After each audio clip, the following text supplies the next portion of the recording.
Suspense.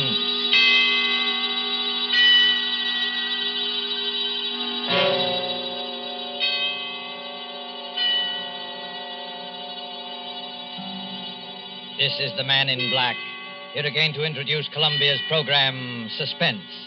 Our distinguished stars tonight are two of the world's acknowledged masters of the art of suspense.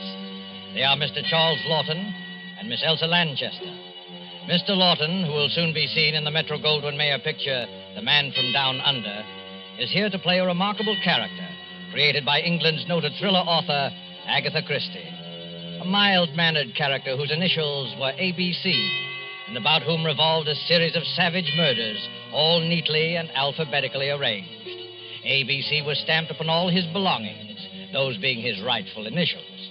And ABC was stamped, too, upon the large railway timetable he always carried. But there was nothing so odd about that detail, since no traveler in the British Isles would dream of planning a journey without consulting this famous railway schedule, the ABC. And so, with the ABC Murders by Agatha Christie, written for radio by Robert Tallman and William Spear, and with the performance of Charles Lawton, we again hope to keep you in suspense.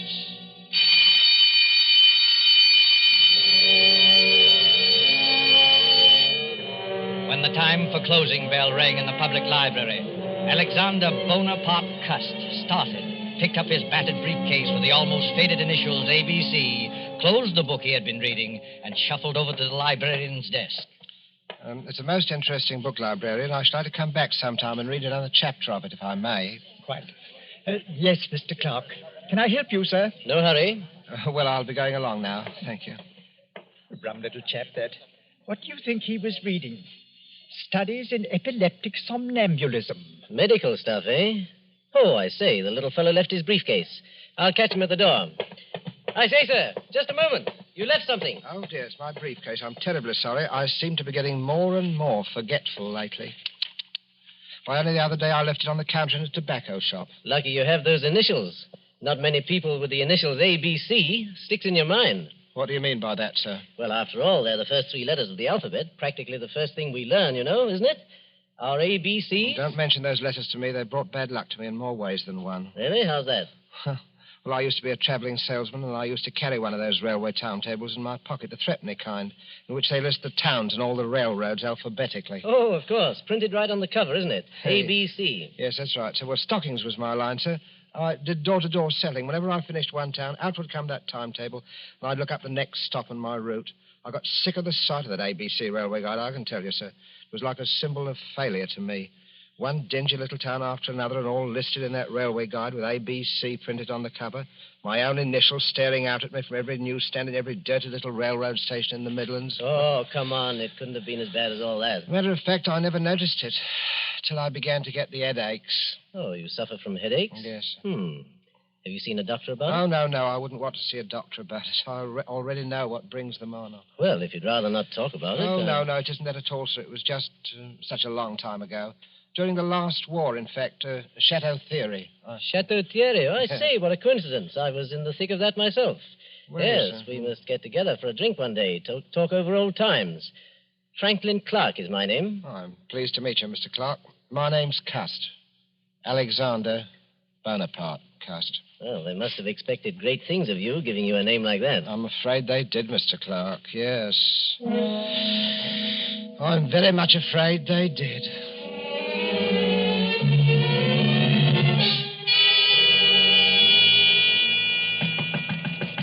Mr. Cust. Oh, Mr. Cust. Who is it? It's me, Mr. Cust. I've brought you up a spot of tea. Oh, it's you, Miss Marbury. That was very thoughtful of you. Oh, nonsense. You know Mother dotes on you. Oh. You're her favourite lodger. In fact, why, Mr. Cust, you're packing your things. You're not leaving us, are you? Oh, no, I'm just taking a little trip over the bank holiday, you know. Now, don't try to deceive me, Mr. Cust. You're embarrassed about owing us, aren't you? No. You needn't be, Mr. Cust. Really, you needn't. Oh, you are a nice girl, Miss Marbury. You really are a nice girl. As a matter of fact, I'm not going just for the bank holiday. I've something rather important, some very important matters to take care of. You know, it's very possible that my mother didn't have me christened Alexander Bonaparte. Cussed for nothing. Oh, have you got a position, Mr. Cust? Well... What is it? Well... Oh, come, Mr. Cust. You can tell me, can't you? Well, Miss Lily, I can tell you this much.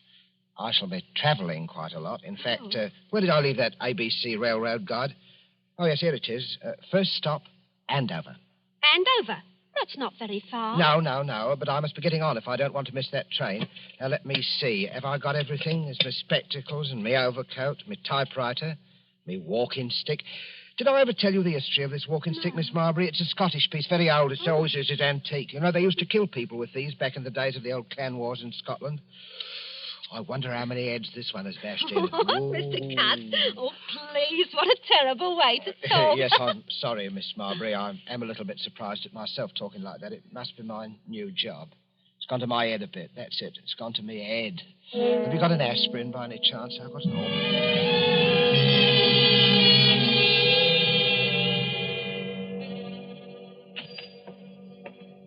Yes, gentlemen. What'll it be? Packet of gold flakes for me. Yes, sir. And the other gentleman? 3 Havanas, the shilling cigars. Havanas? You gentlemen must be up from London. That's right. Is that your name on the window of this shop? That's right, sir. Olivia Asher. Been in business right here in Andover and right here in St. Andrew's Place for 20 years. All A's. Andover, St. Andrew's Place, and Asher. Funny, ain't it? Never so much as crossed my mind before. Well, Mrs. Asher, we're from Scotland Yard. We have reason to believe there may be a homicidal maniac at large in Andover. God, blimey. We don't want to frighten you, Mrs. Asher. For all we know, this may be just a practical joke. You see, we received an anonymous letter, typewritten, and signed ABC. ABC? This murderer, if there's anything in his story, is planning a series of murders. His mania seems to be centered on the alphabet. If he follows his plan through, his first murder will be committed in Andover, and the victim will be a person whose name begins with an A. The Lord help me, sir. You don't think... We don't think anything. Scotland Yard has taken its precautions. Oh, a woman takes a terrible chance. There's probably nothing to be alarmed about, but it won't hurt to keep a sharp lookout. Who's next on your list, Mackenzie? Next is Arthur Atwood. All right. Let's be on our way, then. Good day, madam. Don't worry. Thank you, sir. And good day to you, sir. A murdering lunatic in Andover, of all places. Yes, sir. What'll it be for you, sir? These? That'll be 1 and 6, sir. I said that'll be... Oh, no!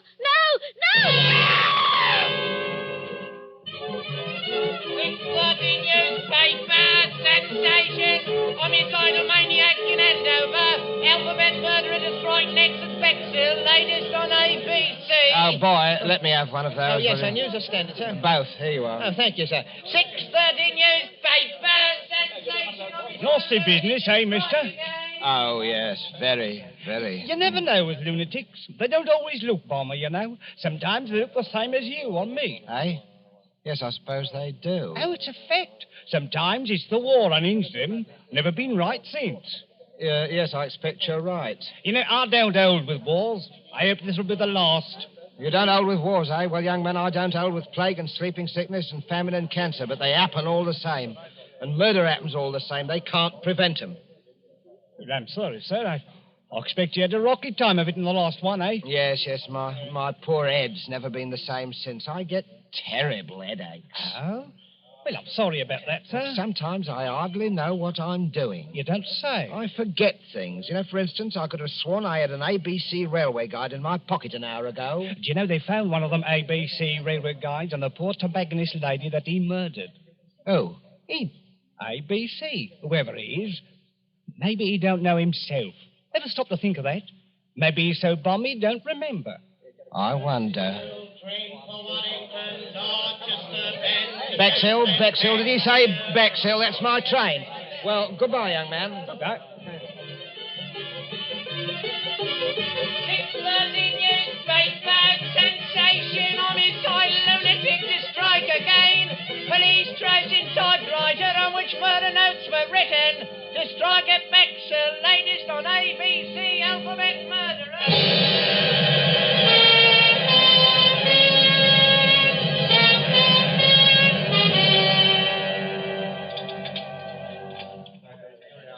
Your order, sir? Well, I don't think I'll have the ham. I had ham for breakfast. Yes, I think I'll have the mutton pie. 1 mutton pie. Yes, sir. What's the matter with you? You're trembling, young woman. Is something wrong? Oh, sir, if you only knew. I have to walk home tonight after they close up here. And there ain't hardly a light in Benson Terrace where I live. Benson Terrace in Bexhill? Yes, sir. You're afraid of the ABC murderer, aren't you? He follows the alphabet, don't he? That was the way he done in Andover. Hey, and does your name begin with a B? Barnard's my name. Mary Barnard. Oh, dear me, Miss Barnard. Well, I don't like to appear forward. Well, anyway, I'm old enough to be your father. Would it make you feel easier if I saw you home tonight? Oh, you don't know, sir. You just don't know what it would mean. Oh, well, what time do they close up here? 9 o'clock. All right, I'll wait outside for you. At 9 o'clock? All right.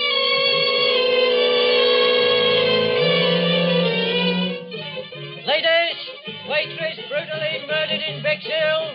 ABC strikes again. Here you are, sir. Scotland Yard receives third murder note. Alphabet murderer to strike again in Cheston.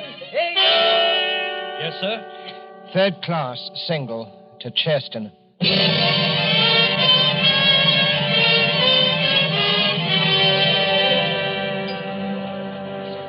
Give me a pint of half and half, please. Yes, sir. There you are, sir. You up from London, sir? Yes, I come directly from London. Ah, salesman? Stockings is my line. Rough going these days, what with rationing, eh? Well.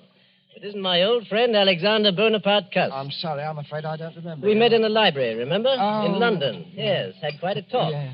Franklin Clark, remember? Yes, of course. You'll forgive me, Mr. Clark. My memory, it seems to be getting worse and worse. But you must have come under better times, Mr. Cuss. New briefcase, I see. Nice, bright, new initials? Well, I got a job shortly after I saw you, Mr. Clark, from Ballinger Limited. Stockings. It's my old line, you know. But to tell you the truth, I haven't been doing very well. Oh, those headaches again? Yes, the headaches. And the murders. The murders have upset me something terrible. Oh, well, you're shaking like a leaf, man. No. Hey, Jonathan, a brandy for Mr. Cuss. He Thank needs you, it. sir. The trouble with you, Cuss, is you're inclined to be morbid. I remember that book you were reading the day we met, stuff about epilepsy. Well, it might be epilepsy, mightn't it? What? Well, they discharged me from the army before the war ended. See, I had a kind of a fit, you know. And Never had anything like it again, have you? No, I didn't have a fit again, just the headaches. I forget what happens, hours at a time. Do you know, once I was sitting in a station waiting room and a newsboy came by and I bought a paper from him, and it was all about that first murder in Andover. Yeah. It said the police had got another note, another typewritten note, Mr. Clark, and the murderer was going to strike next in Bexhill. And suddenly I realized I was in Bexhill. And I'd been in Andover the day before when the first murder happened. Well, how did you happen to go from Andover to Bexhill? Well, that's the way I'm supposed to go on my route, selling the stockings. I'm supposed to take the towns alphabetically. Oh, well, then it's not so surprising you should have been in Bexhill after all, is it? Just a coincidence. Well, the waitress in Bexhill there, I walked home with her that night, Mr. Clark, the night she was murdered. Oh, good heavens, Cuss, you don't think you killed Mary Barnard, do you? I don't know, Mr. Clark. It said in that book that people who have had epileptic fits often do things and don't remember them. They even commit crimes. I said good night to her, and after that, I don't know what happened. The notes, those typewritten notes. Wouldn't you have remembered if you'd written them? I don't know. Well, now, I know a little something about psychology myself, Cuss. And I'd stake everything I own on the fact that the man who wrote those notes was conscious of what he was doing. Do you really think so, Mr. Clark? Positive of it. Now, pull yourself together, man. Incidentally, my sister-in-law lives here in Cheston. My brother is Lord Cameron Clark, and I happen to know she needs some new stockings. Oh. Pop over there in the morning, will you, and show the old girl your line? Huh. Here's the address. Might cheer you up to make a good sale. Oh, I'm huh? sure it would, Mr. Clark. I'm sure it would. Well, good night, Mr. Clark, and thank you again for all your kindness. Good I'm night. sure, sir. Good night. Oh, wait a minute. You've forgotten something again. Oh, dear me, that's my typewriter. I shall certainly need that. Oh? Well, it's to type up my report to the Home Office in case I should make that sale tomorrow. Oh, of course. Oh, yes. By the way, Cuss, better watch out. Somebody in Cheston is going to be murdered tomorrow. Aye. Old ABC is up to the letter C, you know, and your name is Cuss. Huh? Oh, I say, good heavens. Mine is Clark.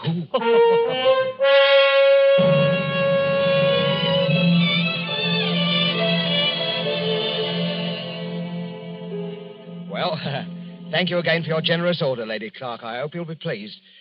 This line of woolen lined stockings is one of Ballinger's best buys right now, Lady Clark. My brother-in-law told me that you'd had some unfortunate times lately, Mr. Cust. Yes. But I really did need the stockings, and I should Hello be so... again, Cuz. Hello, I've sir. been stuffing myself with bacon and eggs. Make a sale, old boy? Oh, yes, Mr. Clark. Thank you very much. Good, good. Louise is filthy with money, and her ladyship's legs are in constant need of recovering. Oh, I wouldn't say that, Yes, sir. really. She wanted the stockings. Well, thank you very much, my lady. I hope I shall have the privilege of serving you again next year. Goodbye, Mr. Cust, and good luck. Cheerio, Cuz. Such a nice little man, Franklin. He's a bit off his nut, I'm afraid. Last night he tried to convince me that he was the ABC murderer. His initials, you know. He has minor lapses of memory. That little man a murderer? Oh, really, Franklin? Good Lord, what was that? One of the maids. Where's that girl? What's going on? In the master's bedroom, milady. You better go with her, Mr. Franklin. Brothers, whatever are you doing here? Oh, my lady, the master, Lord Clark, has been murdered. Stabbed with a knife. He's all over blood. Murder? Oh. Good heavens. Why, look there on the floor. A railway guide, an ABC. Take me out of here, Franklin. Oh, Louise, I'm sorry you had to see this. Oh, Cameron. My poor Cameron. Who never made an enemy in his life. The man who did this was a maniac. And I'm afraid I know who he is. He always carried a walking stick with a heavy carved handle.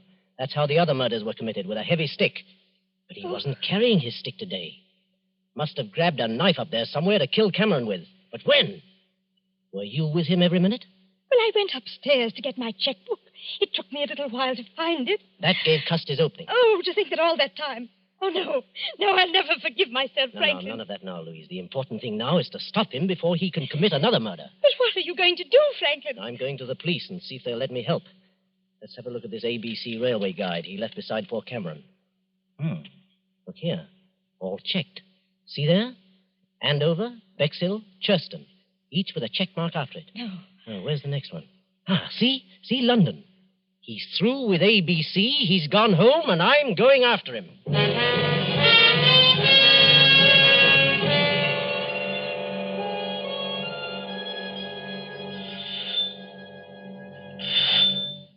Yes? Well, Mr. Cust, come in. Whatever kept you away so long? Miss Lily, I've got to talk to you alone. Oh, well, I'll go up with you. I want to show you the new curtains I put up in your room anyway. Oh, you are a nice girl, Miss Lily, really are Yeah, a nice let me girl. carry one of these, Mr. Cust, the typewriter. No, I'll carry my own things, thank you. Oh, Mr. Cust, you're trembling. Oh, dear, you do look a fright. Look, I'm going to straight and get you a hot foot bath. No, not now, please. Not now, Miss Lily. There's no time for it. What is it, Mr. Cust?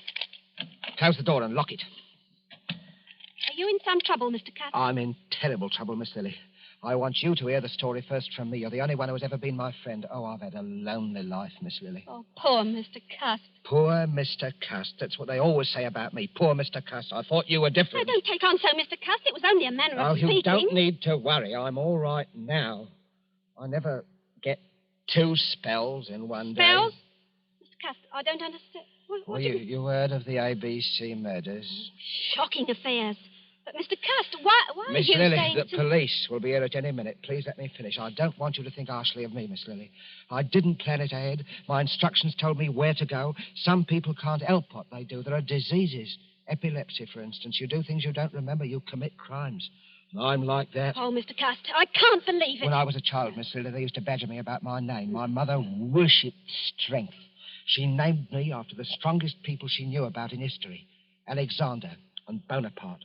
But nobody ever called me by those names. They called me ABC. ABC.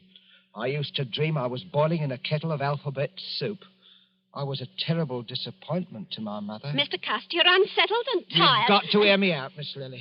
Oh, You've help! got... My Now, arm! listen to me, You're Miss Lily. hurting me, Mr. I could have been a hero once in the army in the last war. I was happy. I could have made something of myself. Then I started getting the Let me headache. go, Mr. You must hear me out, Miss Lily. I started forgetting things after they discharged me from the army. Shock, they called it. I used to have dreams. I was a great ruler. The destiny of men was in my hands. I had the power over them of life and death. Let me go. Oh, please let me go. First, there was Andover, that tobacconist. I can't even remember what she looked like. Then there was Bexhill. I walked home with a waitress from the station restaurant. She was murdered, too.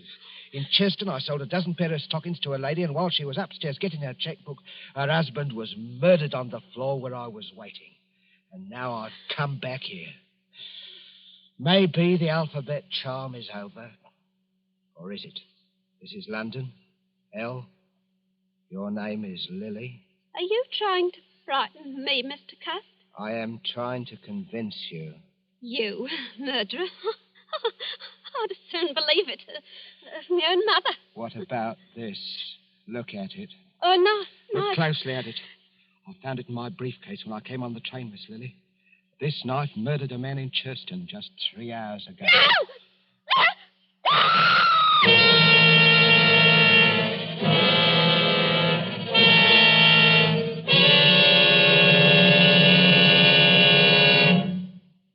Oh, now, there, Miss Marbury. Don't take on so. He's all handcuffed pretty as you please in the next room. But he was such a nice man. I still can't hardly believe it. Is this the knife he threatened you with, Miss Marbury? Yes. We just got here in the nick of time, eh, Crum? Hey, that's a wicked-looking knife. It's the Churston murder knife, right enough, Mr. Clark. No doubt of it. Well, let's take inventory. Typewriter. Checks with the murder notes. Walking stick. Same markings as on the heads of the first victims. And the psychiatrist's report says the murders were premeditated and the notes could not possibly have been written except by a person who was conscious and in his right mind. Well, that breaks down any idea Cust may have had of entering an insanity plea. Right. I think he'll sign the confession without any difficulty. Bring him in. Bring the prisoner in. Well, Cust, are you ready to sign your confession? I don't know, Inspector. A moment ago I was certain I must have done it. But why? That's what worries me. Why? Mr. Clark, why do you think I did it? You're wasting valuable time, Cust. I don't care why you did it. You killed my brother, and I want to see you hang for it. I don't care how balmy you are. You ought to be ashamed of yourself, talking to our Mr. Cust in that bloodthirsty manner. I don't know what's getting into the gentry, I'm sure. He tried to murder you, didn't he? Well, he couldn't help himself, poor thing. He's been terribly upset of late. You are a nice girl, Miss Lily. You are a nice girl, really. The murders were willful and premeditated. They couldn't have been premeditated, Mr. Clark. Why do you say that, Cust? Well, because I didn't go to any of those places of my own choice. I had my instructions from Bellinger's Limited. And those instructions were sent to me after the police got the warnings of the murders that were printed in the papers. There never were any such instructions. We ransacked all your things, Cust. There wasn't any letter of instructions, was there, Inspector? No. Oh, yes, there was. All right, we'll ring up Ballinger's. May I use your telephone, Miss Marbury? Why, certainly, Inspector. The number is Regent 3313, Inspector.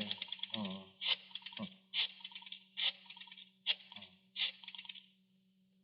Ballinger's, are you there? Put me on to personnel. Oh, Mac, start packing those exhibits, will you? All right, sir. Crome speaking, Scotland Yard. At what date did you employ a commercial traveler named Alexander Bonaparte Cust? No, Cust. A.B. Cust. Initials A.B.C. Yes? Never employed by you. You're absolutely certain? Did you send a man to Andover or Bexhill last week? Not on your route. Thank you. That's all I wanted to know. Too bad, Cust. I guess this knocks out your last ghost of a chance, doesn't it? No, Mr. Clark. Because, you see, the instructions were in a letter, and that letter is right in this room. Well, let's have a look. Come on, Mackenzie. Give me a hand. Let's go through these things again. It won't do you any good to look there, Mr. Clark. I have the letter. Would you like to see it, Mr. Crome? It's here. Well, I'll be... Where did you get that? It wasn't on him, Inspector. I'll swear to that. Where did you have this hidden? Well, Inspector, it isn't generally known, but I do wear a small hairpiece. Not out of vanity, mind you. I find it necessary for the business. Let's see that letter. Oh, gladly. Dear Mr. Cust, enclosed find advance. Typewriter is being posted today. You will... What a lot of nonsense, Inspector. Look at the typeface of that letter. It's obviously written on Cust's typewriter. Yes, that's right, Mr. Clark. And the man who wrote that letter was the murderer. Cool as you like, he sent the typewriter to me and instructions on one of Ballinger's letterheads and the money and everything else. What kind of stunt are you trying to pull here, Cust? No stunt. It's just that when you made that telephone call, Inspector, and Ballinger said I'd never worked for them, I knew that the typewriter must have been sent to me by the murderer. And the more I thought about it, the more it seemed to me that the murderer must be Mr. Clark. What? Why, this is too utterly fantastic, Inspector. Really, Well, the murderer would have to had to know something about me. Something I'd never confided to anyone but to Mr. Clark about my headaches. I'd been reading a book in the public library, Inspector, a book on epilepsy, and it seemed to me that what I suffered during the last war might have been epilepsy. And it was on my mind, see? It said that epileptics might commit crimes and not remember them under certain conditions. Without that to go on, the murderer couldn't possibly have pinned the crime on me. That works two ways, Cust. You might have told me that story deliberately, just so you could cook up this story now. Well, I couldn't cook up your fingerprints, Mr. Clark. And I'll wager anything. Your fingerprints are on that letter. Oh, come now, really. Well, that's easily settled. We can do it right here. Won't take a moment. Take a set of Mr. Clark's fingerprints, Mackenzie. You examine the prints in the letter meantime. Right, Inspector. Just press your fingers down firmly on this ink pad, Mr. Clark. What is it, Mr. Clark? It's quite simple, really. Yes, it's so simple it isn't even necessary. I'm afraid this is necessary, Mr. Clark. Only a matter of routine, you know. But I tell you it isn't necessary because Cust is right. I am the murderer. You? But wait, then you killed your brother Cameron Clark so that you would inherit the estate? Yes, exactly. But the others, the A and B murders in Andover and Bexhill and... I committed them, all of them. Yes, but... Come now, gentlemen. Surely you'll give me credit for thinking this thing through. If only my brother Lord Clark had been murdered, I, being the only heir, would have had a lot of explaining to do. So I invented my own little crime wave to make it appear as though he were just one of the victims of a homicidal maniac. And I must say, it almost came off, thanks to the unknowing cooperation of Mr. Cust here. Thank you just the same, Mr. Cust. You're very welcome. Oh, Mr. Cuss, I knew you couldn't be a murderer. Not really. Oh, you are a nice girl, Miss Lily. Really, you are About a those nice headaches, girl. Mr. Cuss. Why don't you go to an oculist? Those headaches. Maybe you just need a new pair of glasses. I think I'll do that, Miss Lily. Good. Do you really think? Of course, I'll wager that's what's been the trouble with me all along. You know, you need someone to take care of you. Oh, I do, Miss Lily. I do, really. If only you... Oh, but no, you couldn't ever think What, of... Mr. Cuss? Well, I mean, Miss Lily, I was just thinking it'd be really too much to ask anyone. Mrs. Alexander Bonaparte Cust. But when we're married, please don't wear that toupee. It's very conspicuous. Oh, you are a nice girl, Miss Lily. Really, you are. I do hope people won't call you Mrs. ABC.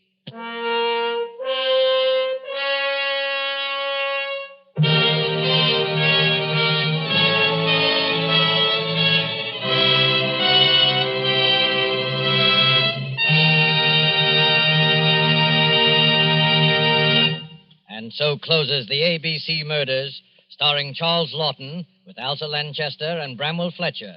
Tonight's tale of Suspense.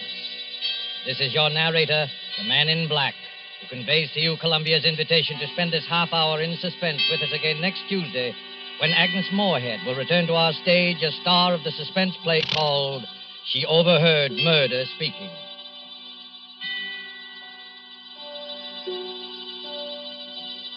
Producer of these broadcasts is William Spear, who with Ted Bliss, the director, Lud Gluskin and Lucian Mahowick, conductor and composer, and Robert Tolman, the radio author, collaborated on tonight's Suspense.